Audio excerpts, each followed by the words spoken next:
Hi guys, we're back with another video today, as we said we would be. We're going to try and do them on the Wednesdays and the Sundays.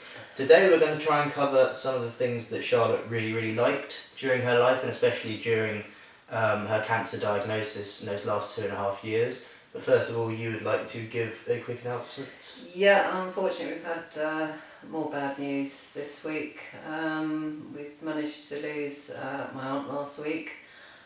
She must have been about 93. I haven't seen her for many years, but obviously still my aunt. And then more sadly, Miles lost his grandmother yesterday morning. I lost my mother yesterday morning. So we've had 3 deaths in just under 5 weeks. So all a bit sad at the moment. But anyway, I just thought I'd let people know that's where we are at the moment. So we're going to start with food and drink. Well, Charlotte's main tipple was, Miles? Wine. White wine. Champagne. Fizzy.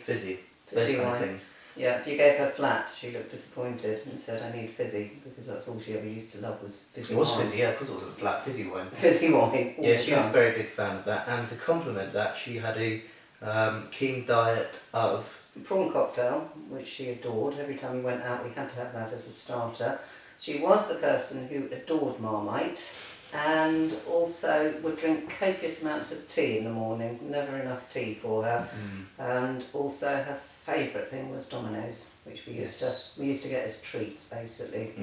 Charlotte's films were quite particular. She liked horror films, the trashy ones, of course, and she liked a lot of Disney stuff. Obsessed with Disney. Yeah. Pixar as well. Lilo and Stitch she loved. Mulan. And the favourite one was Toy Story. Pixar, and yeah. This Alien. She would collect alien things.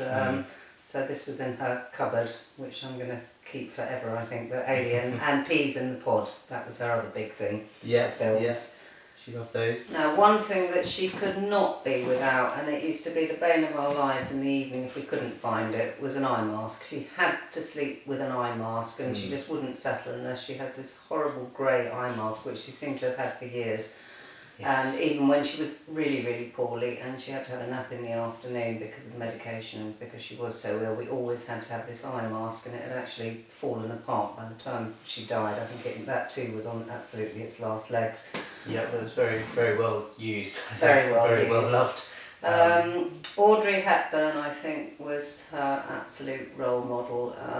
As she used to say, less is more. And in fact, when we had the funeral, we chose a very nice wicker casket, and we kept it very simple on top, with just 10 white roses and some little posies around the outside. As I said to Miles at the time, less is more, and I think Charlotte would have really appreciated that. But I think there was a lot of things about Audrey Hepburn that Charlotte aspired to be like and admired in her, unlike the kind of cult of personality that surrounds current celebrities and their fame. Audrey Hepburn spent most of her later years very quietly doing a lot of charitable things and doing it in a really dignified way. I think we'll probably pop up a few pictures of Charlotte in some of her more kind of minimalistic stylings, which I'll put all over the video. Yep. And you can see kind of what you mean by that, but definitely less is more. Yes, and I think Audrey, of course, had the Louis Vuitton Speedy, which is, of course, I think the reason why Charlotte had that. Another passion of Charlotte's, would you believe it, was she did like to potter in the garden, and in fact she was very good at pottering in the garden, and would actually spend quite a lot of time helping me weed and cut the grass and stuff. So she was really good at doing that sort of stuff, despite being sort of quite a slim, petite thing. She had quite a punch behind her, I have to say. Yes. Charlotte's favourite time of the year, without any shadow of a doubt, was Christmas. She adored Christmas with unrivalled passion. Yeah, she ruled the roost, I think, at Christmas time. It was her day, and in the morning it was her job to give the presents out. It was her job to wake me up at 5 or whatever. 5, 4, 3, whichever was easiest and earliest for her. Yes. We had one episode where I put her, when she was very small, I put her stocking in her bedroom because I thought she was asleep, and this was already about 12 o'clock, I think. Put it at the end of her bed, turned around, and then I heard her get up, and she said, I need the toilet, and then squeaked and said, he's been. So in the time she went to the toilet, I had to nip back in, take the stocking away, and she went back and she just couldn't understand what had happened. And she said, but my stocking was here. I said, no, I didn't think it was. He's obviously taken it to fill it up. Yeah. And things like Scrabble she really loved playing. In fact, we had a really great day on Christmas Day. A bit sad we all are, and the four of us sat down and had a really good game of Scrabble. Yeah, making cards as well. Making cards, she Like really making liked. cards. Homemade cards. She had a lot of Yeah, she had quite a sort of diverse background, I think. Yes.